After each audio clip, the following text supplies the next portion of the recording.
Ciao, benvenuto. Con l'inizio della fase 2 sono state riaperte tutta una serie di attività commerciali, tra cui anche i rifugi alpini.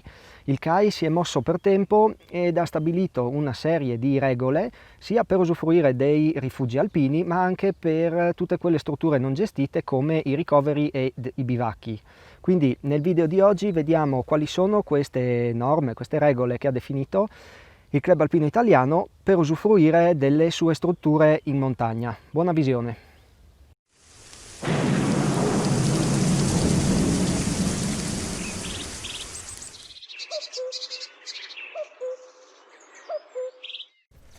Prima di parlarti delle regole del CAI, una breve premessa. Ovviamente questo video riguarda un arco temporale diciamo ristretto. Probabilmente queste regole, queste norme varranno sicuramente da qui all'inizio dell'estate, quindi fine primavera, ma immagino anche tutta l'estate del 2020. Poi probabilmente qualcosa cambierà. Se così fosse o cancellerò questo video o comunque ne farò uno, diciamo, di aggiornamento. Per adesso io sto registrando a fine maggio e immagino che queste regole, quindi questo video, valga per tutta l'estate 2020. Partiamo innanzitutto con le strutture non gestite, ovvero bivacchi e ricoveri del Club Alpino Italiano. Questi sono stati dichiarati inagibili.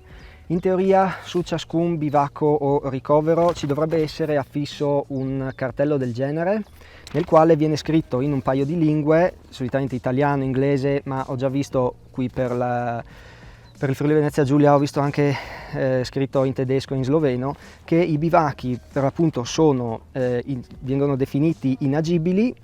E la dicitura dice: l'accesso equivale all'assunzione per l'utente del rischio di contagio da Covid-19, utilizza il bivacco solo in caso di emergenza. Ovviamente è stato ben spiegato che i bivacchi non sono chiusi, vengono definiti inagibili ma non verranno sbarrati. Verrà messo questo avviso per cui chi ci entra lo fa, diciamo, a suo rischio e pericolo, e per quanto viene definito i bivacchi non sono utilizzabili al di fuori dell'emergenza, cioè se mi trovo in montagna col temporale lo posso utilizzare, ma non posso ideare un giro dove mi fermo a dormire in un bivacco e poi proseguo. Questo ovviamente perché il bivacco è una struttura intanto difficile solitamente da raggiungere, quindi non può essere sanificata con regolarità e non avrebbe nemmeno senso, ma poi al suo interno non è possibile rispettare le distanze, il metro che bene o male viene definito come distanza di sicurezza. Quindi il CAI si è cautelato in questo modo, il bivacco non è utilizzabile ma è sempre aperto. Ora, io, così, questa ovviamente è una mia idea personale, non ci metterei la mano sul fuoco sul fatto che su tutto l'arco alpino e su tutto l'arco dell'Appennino tutti i bivacchi siano aperti in questo momento, anche perché questa regola, norma, vale per i bivacchi del CAI. Se ci sono dei bivacchi di strutture private, di altre associazioni, quelli potrebbero utilizzare altre norme, regole, per cui magari potrebbero essere anche chiusi.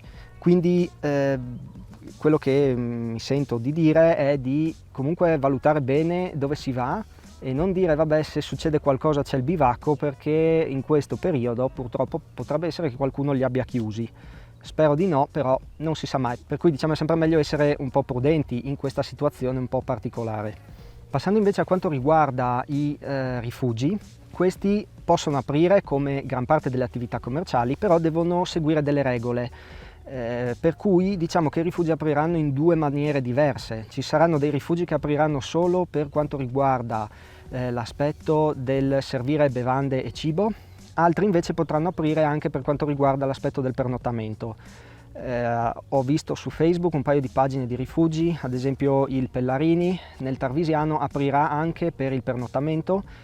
Evidentemente agli spazi riesce a seguire le normative del governo sulla distanza, sulla sanificazione.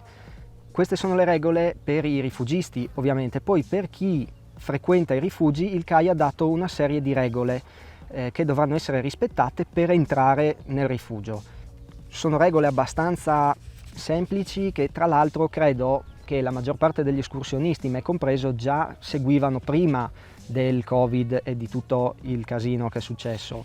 C'è qualcosa di nuovo, adesso le vediamo. Sul sito del CAI è possibile scaricare, oltre, è presente questo, il tagliandino dei bivacchi, c'è anche una slide, diciamo, con tutte queste norme che si chiama Piano Rifugio Sicuro, e per l'appunto sono le 10 regole per il frequentatore. Innanzitutto la novità più grossa probabilmente è quella di prenotare il pernottamento. Allora, questa era già una regola che io già adottavo, ad esempio quando andavo a dormire nei rifugi chiamavo sempre per prenotare un posto, però non era obbligatorio. Adesso in poi, da quest'anno, è obbligatorio, o si prenota altrimenti non si può pernottare nel rifugio.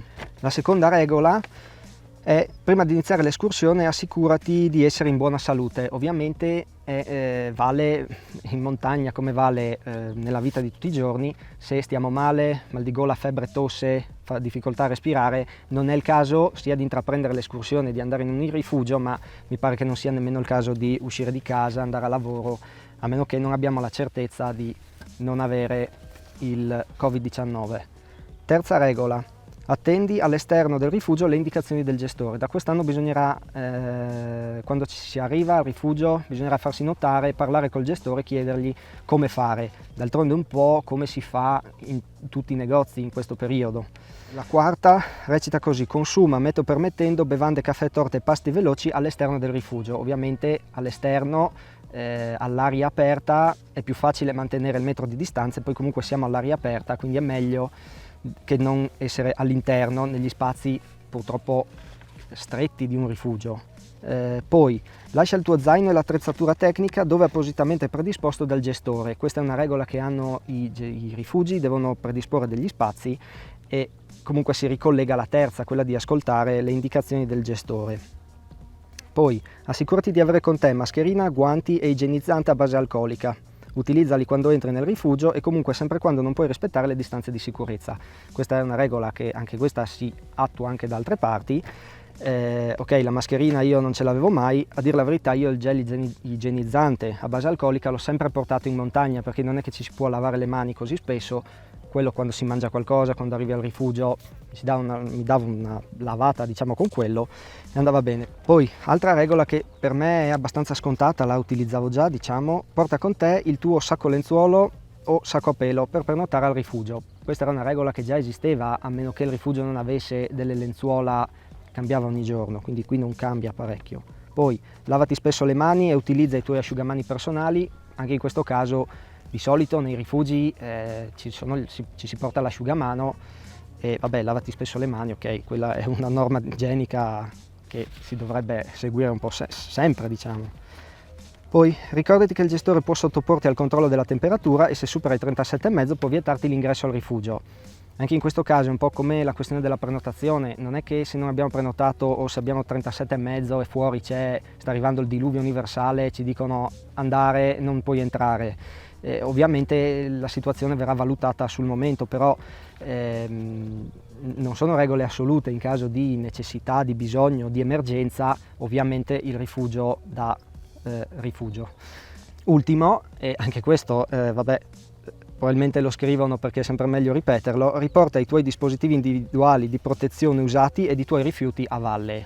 Regola classica di chi va in montagna e chi va nei rifugi: i rifiuti si portano a valle, a maggior ragione se sono mascherine o guanti o i flaconcini delle soluzioni alcoliche. Allora, queste sono le 10 regole, si possono scaricare sul sito del CAI, poi te le lascio sotto, e poi c'è il tagliandino del bivacco. Questo è quanto ha pensato il CAI per questa situazione particolare. Sicuramente stiamo vivendo un periodo particolare, ce lo ricorderemo per tutta la vita, e speriamo che sia anche l'unico periodo della vita così un po' con queste restrizioni.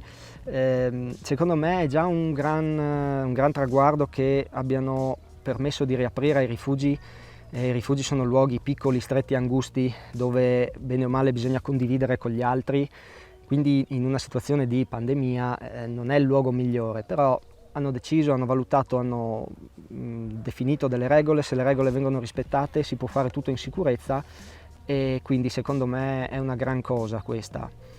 Indubbiamente sarà un'esperienza diversa. Se fino all'anno scorso andare in un rifugio poteva essere qualcosa di bello, anche soprattutto per la condivisione, perché la sera si conoscevano altre persone, si stava magari dopo cena, prima di andare a dormire, ci si scambiava opinioni, idee, racconti, si conoscevano altre persone, magari il giorno dopo si andava a camminare con loro perché il giro era lo stesso. Era bello anche per quell'aspetto, sia il rifugio gestito ma anche il bivacco. Quest'anno il bivacco non sarà così, perché per l'appunto saranno chiusi, mentre sui rifugi si potrà ancora avere questo scambio, questa condivisione con gli altri, però sarà un po' limitata. Io ritengo che con le norme ai gestori, le norme queste definite dal CAI, ci possa essere un buon grado di sicurezza e comunque alla fine questa condivisione non venga rovinata più di tanto. Sarà sicuramente diverso, ma comunque secondo me sarà qualcosa di bello. Ovviamente per i rifugi sarà un problema, già è difficile far quadrare i conti con questa situazione, se non sarà il massimo. Io ti invito, se vai in montagna, a frequentare quest'anno i rifugi, a fermarti, a bere un caffè, a mangiare una cosa, perché comunque gli si può dare una mano, e se quest'anno la portano fuori, il prossimo anno riapriranno, perché se quest'anno invece andrà male, la vedo dura che in un futuro tutti i rifugi che oggi sono aperti potranno sopravvivere.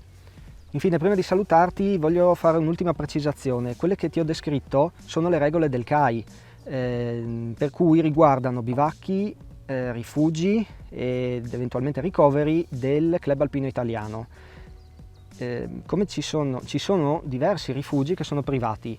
I rifugi privati ovviamente devono comunque seguire le linee del governo, però possono aver introdotto altre regole rispetto a questo decalogo del CAI.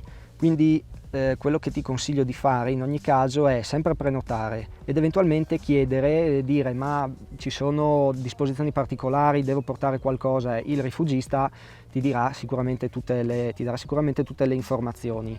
Ovviamente bisognerà prenotare un po' prima. Secondo me comunque la gente andrà in montagna e frequenterà i rifugi, quindi diciamo in un'alta stagione bisogna prendersi un po' per tempo per trovare posto. Un altro argomento molto caldo del periodo è la tenda, se si potrà andare oppure no in tenda.